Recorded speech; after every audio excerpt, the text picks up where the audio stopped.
Hello and welcome back to another week of Open Mic Night. Really glad you guys were able to join us today. Today it's all about, is the iPod still relevant? That is pretty much the big question that we have for ourselves this week. So stick around and let's have a good conversation and show.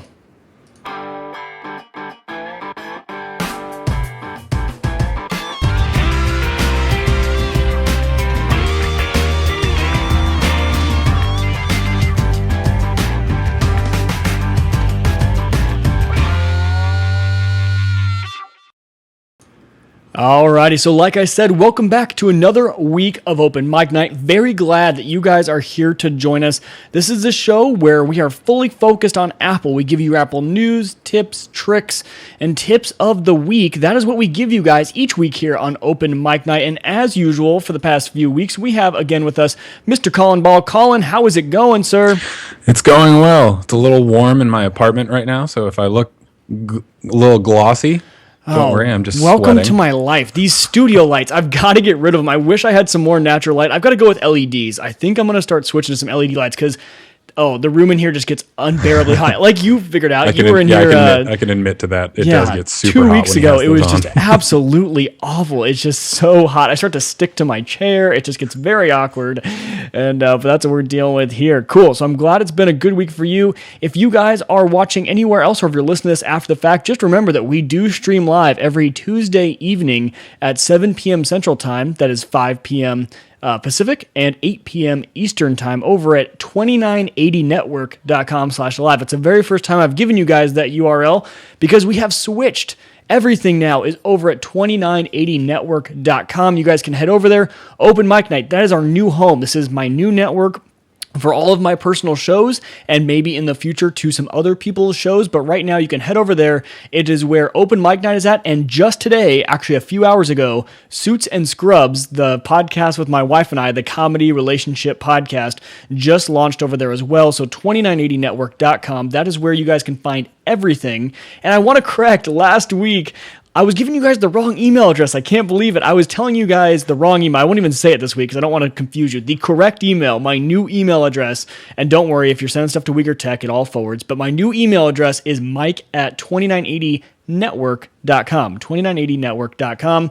That is where you can email me, and for all any questions and stuff like that, that is where you can find me. Colin, let's give out our Twitters ahead of time. I always think, we give them away at the very end. We should maybe put them at the beginning. I am at Uyghur Tech.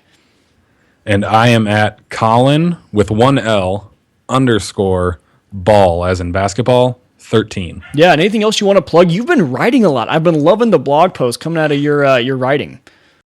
I think I mentioned a few weeks ago that when it was like my pick of the week saying medium.com that I was writing more there. I have tried to pick it up, writing more. It's really cathartic when I come home from work. It's going well, though. Your writing is fantastic.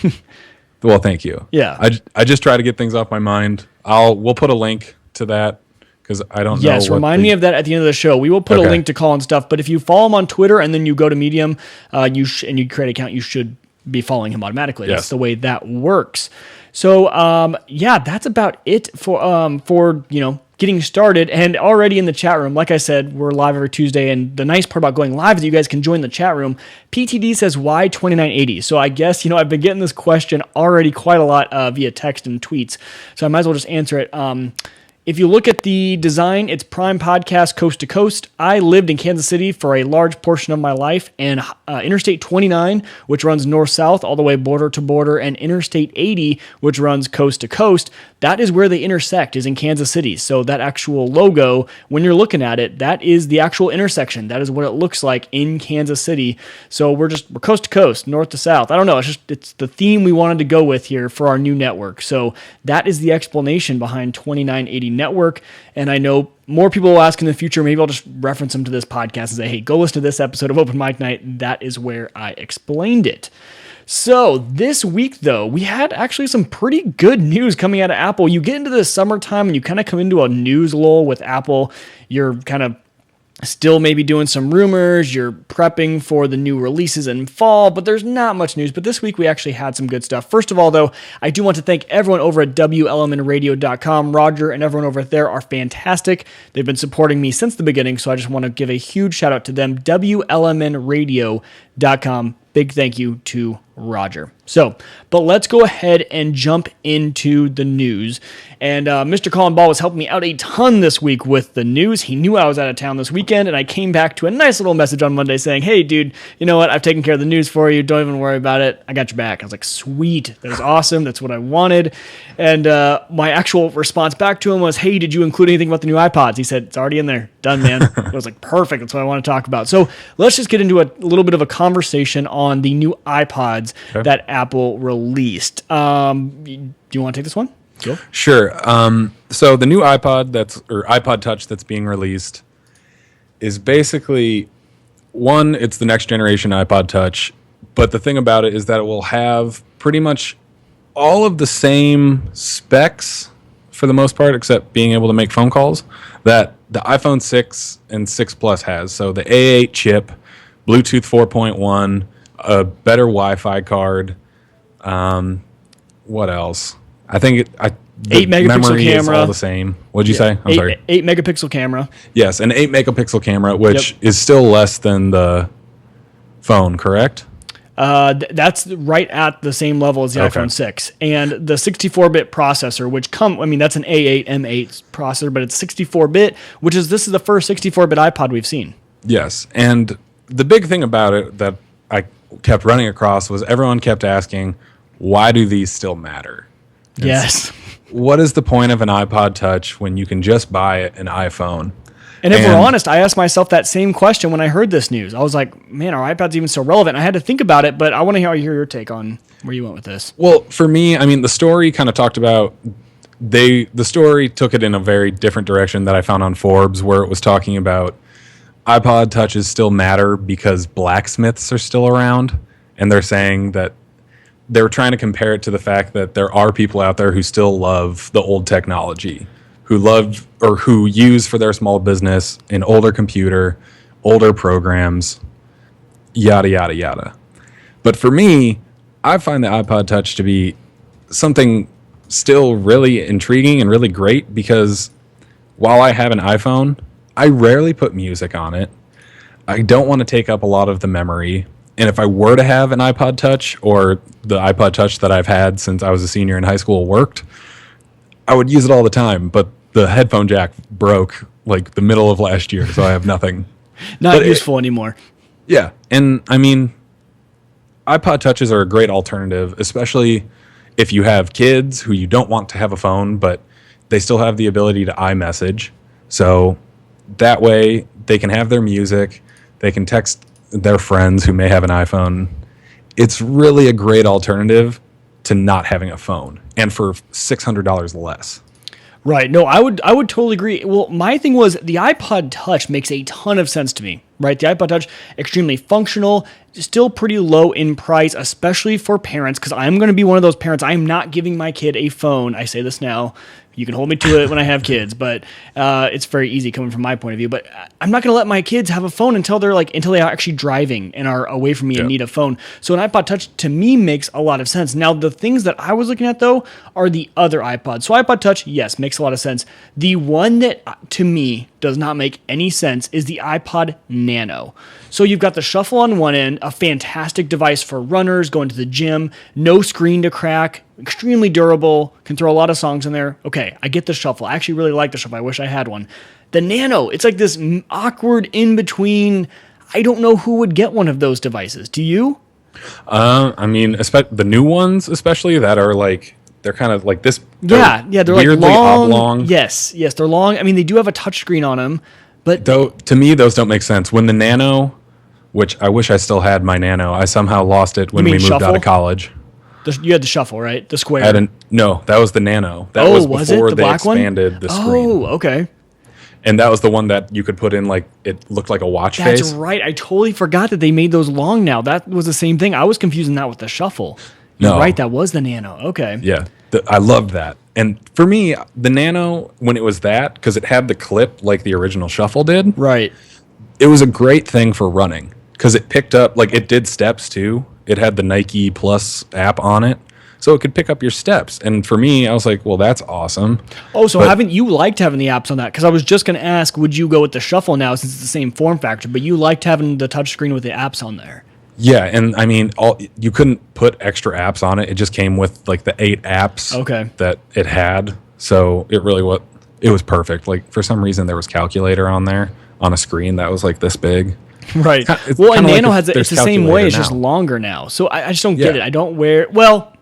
I take that back. I know why they did it, because the new Nano form factor that was the watch is now the Apple Watch. So they needed to change it up a little bit. I'm sure this was a years in advance decision. Okay, we got to crank it up. The Shuffle's still around, but no screen. So I think that's why they did it. They didn't want somebody competing with their Apple Watch.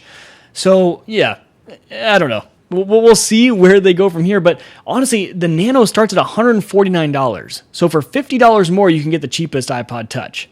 Why not? Right? I just don't get it. I don't know why. I would definitely go for the cheapest iPod Touch. Right. And when it comes to, I was thinking about this, but I didn't write it down. When it comes to running with your iPhone, so many, I mean, I'm sure men have ruined theirs from sweat too, but a lot of women will say that they've ruined their iPhone because they'll put it in their sports bra. Oh, yeah. And it will get sweat and they'll just ruin the phone. Sure, you don't want to do that with a $200 iPod Touch, but you may be a little bit more. That's true. That's true. Okay, I can kind of put some wear and tear through this. Well, that's what I was thinking. That's why I have those devices, because my phone is my phone. I need my phone every day. And battery life. So I need my phone's battery life to last me all day. So if I'm going on a run or something, I can just use my iPod Touch and not even worry about it. So those are the reasons I would have one. I think the iPod Touch, completely compelling, especially now that they made the camera just as good as the iPhone 6. That's a really good camera in that iPod Touch. And, the 64-bit processor, A8, M8, all that sort of stuff. It's just, I think it's a good option. I like where they went with that iPod Touch. Yeah. Did they add new colors? I want to say they added that. Did they add that blue? Or was that just the one they featured? It's like a matte blue. Oh, it looks fancy. Looks really nice. I really like the way it looks. So moving along from that, this kind of will carry this conversation into the next piece of news that you put down, which was that customer satisfaction at an all-time high. Do you want to tell us about that one? For the Apple Watch, is that what you're trying to say? Yes, for the Apple Watch. Sorry. Yes, for the Apple Watch. So a few weeks ago, we had touched on how the Apple Watch was down 90% in sales. And I think it was on Fast Company, the title of the article, or the title of the video, was something like Apple Watch is a bust. And it was definitely clickbait, because as I'm watching the video, the guy is basically talking to the guy he brought on to interview, who's saying like, well, it's not, the sales aren't doing very well, it must not mean like all this stuff. And then the Fast Company guy just keeps saying, he's like, well, I mean, it's the first generation, all this stuff. But when it comes to customer satisfaction, who was it that did this survey?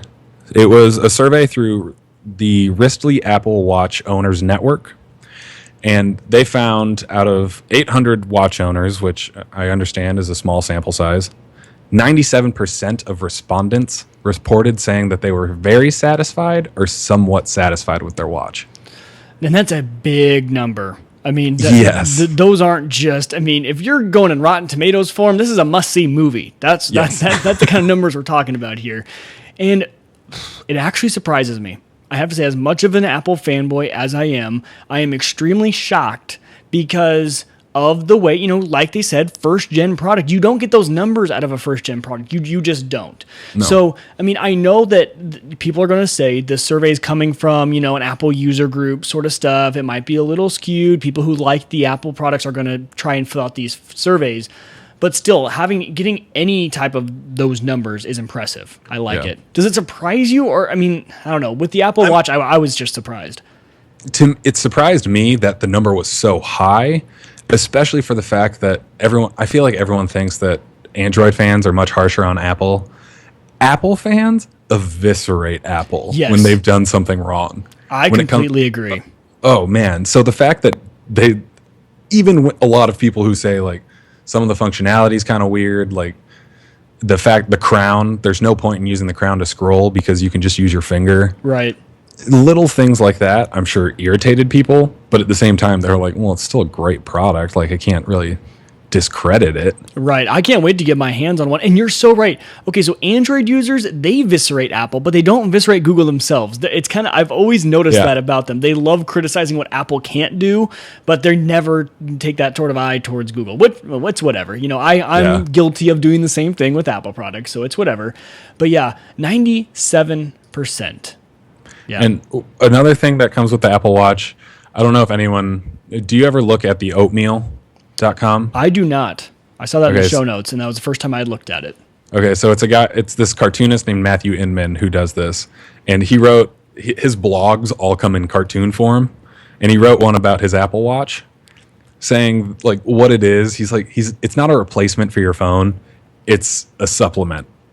Yes. And to me, that's a big thing that I'm sure the 97% that were satisfied or somewhat satisfied understood that.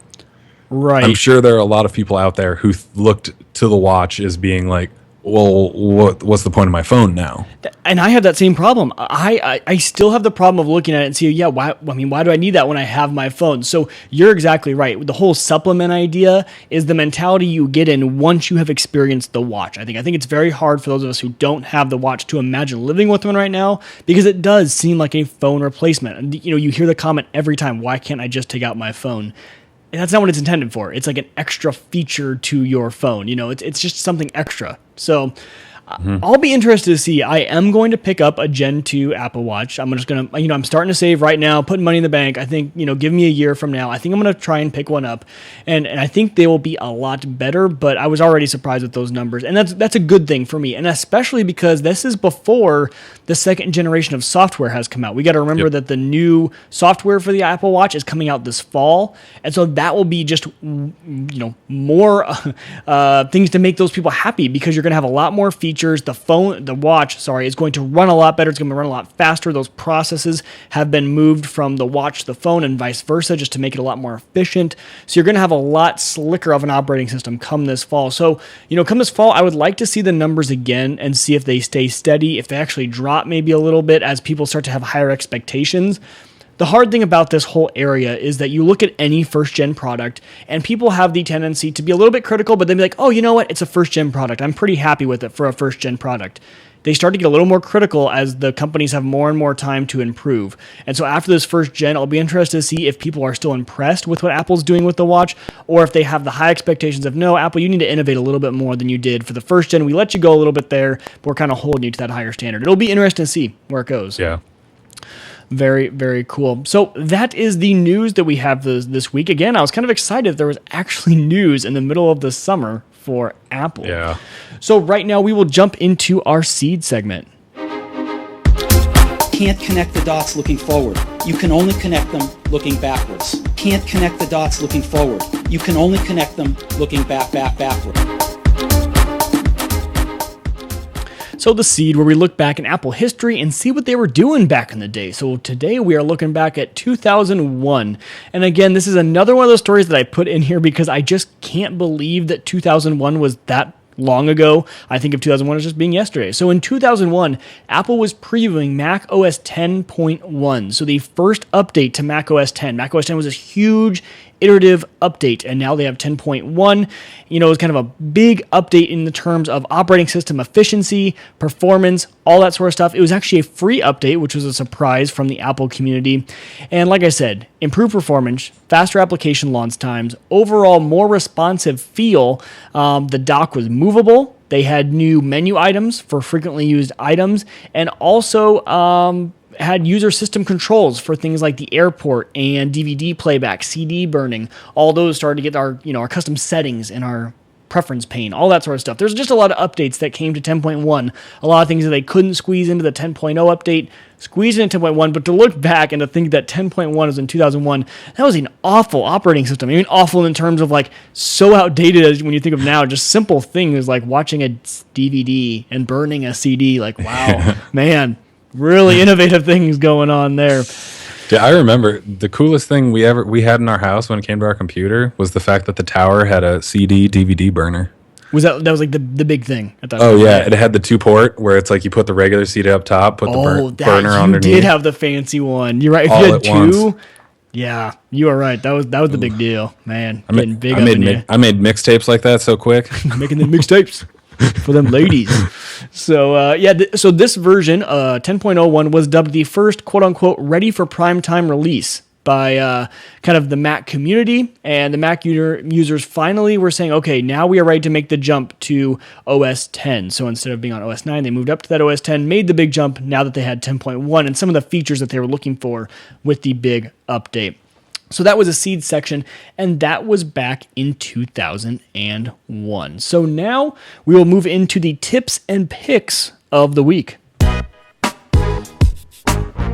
It's the picks of the week, baby.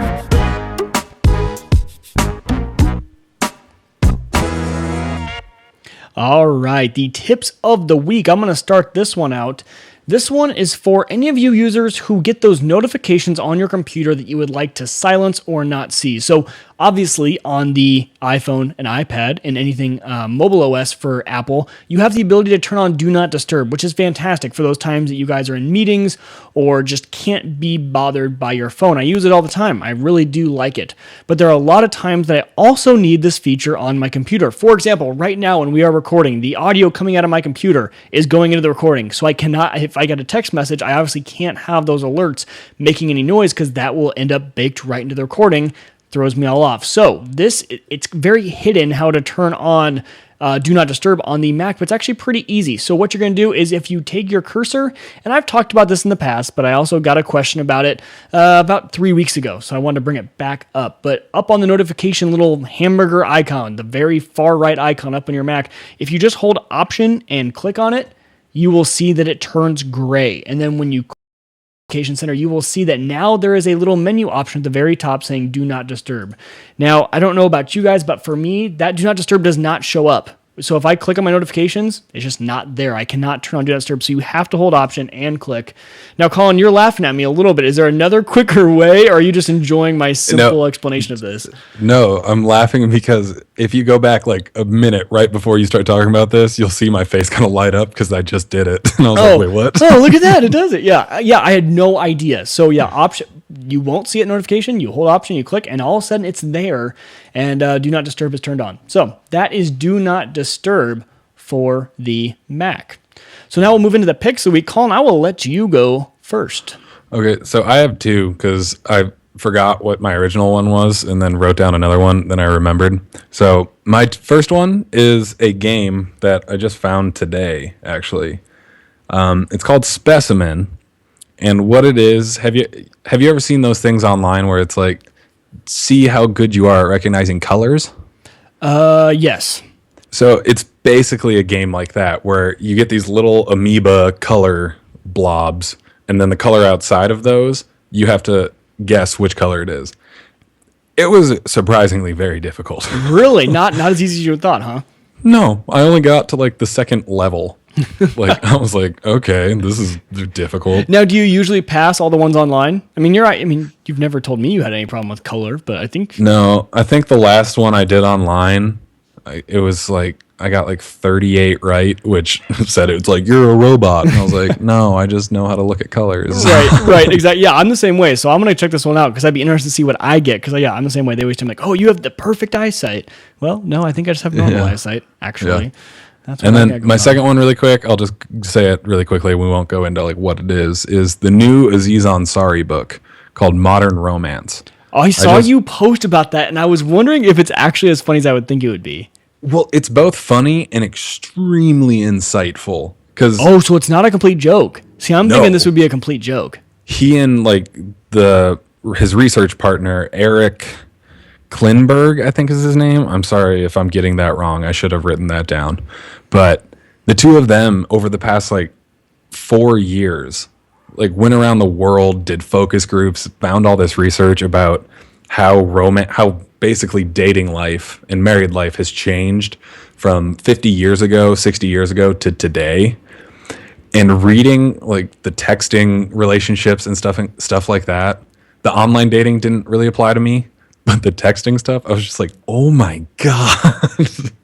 Like you just realize all this stuff about you. Really? So that insightful, that surprises me. That's good to know though, because it was really good. I flew through it. It took like 4 days. Really? Okay. I was wondering. I read slow. But just with his name on it, I didn't know what to expect. So, I mean, there's jokes to it. Some of the stuff that's in the book, he's done in like comedy specials. Right. Where he basically just writes the bit out, but it's still, I mean, there's a lot of jokes because it's Aziz Ansari, but it's also very informative. Right. That kind of reminds me, Baratunde Thurston, kind of popular writer, does How to Be Black. He wrote that book, and it was extremely comical, but at the same time, it was actually dealing with real issues of race and equality and all that stuff, and how you treat people of opposite race. And he's black himself, so extremely like it was written in a funny way to kind of make the mood a little bit easier for you to take and to handle. But the overall concept actually very insightful. So kind of the same sort of deal, I'm sure there. All right, so my pick of the week, and again, this is another one that I've done before, but I just answered this question 2 days ago. Someone said, hey, I don't want to pay for Photoshop. What do you suggest as a photo manipulation app for Mac or Windows, for any sort of operating system? And of course, my go-to app, it was in my top 10 free apps that you guys all need, is GIMP.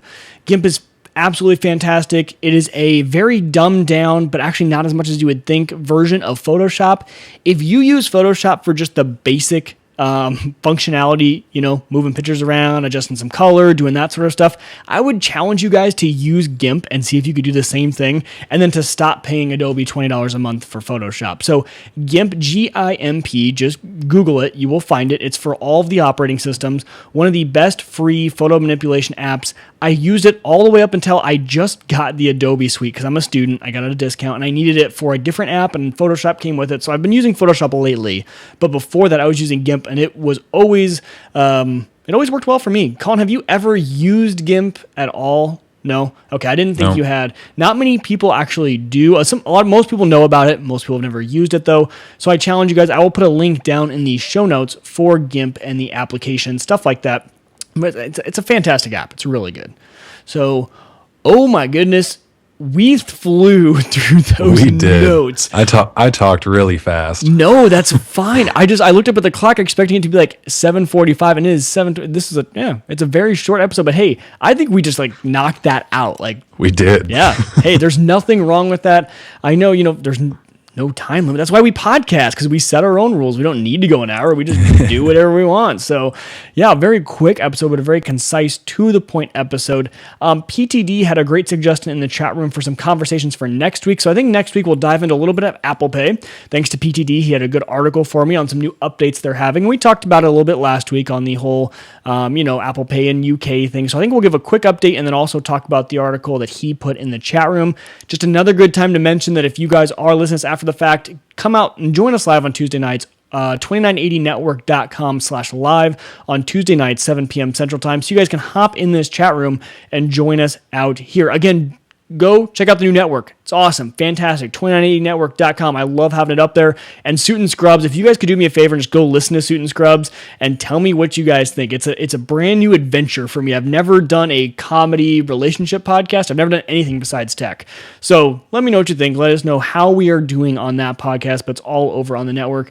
If you guys want to support us, thank you so much to Peter for becoming our new patron. He became our new patron last week, so we're still doing the push for coffee mugs. So if we get 2 more before next week, I can give you guys out those coffee mugs, which I really want to do, especially now that you guys are seeing the new logo. The new logo for Open Mic Night is up. I think it's pretty cool. Or we can do the 2980 Network one, whichever one we want. We can get creative with this. So, we'll go with the OMN podcast network, or OMN podcast logo on those coffee mugs. That would be pretty cool. So that is Patreon, patreon.com/OMN podcast. We would really appreciate if you guys would hop on that and join us as patrons.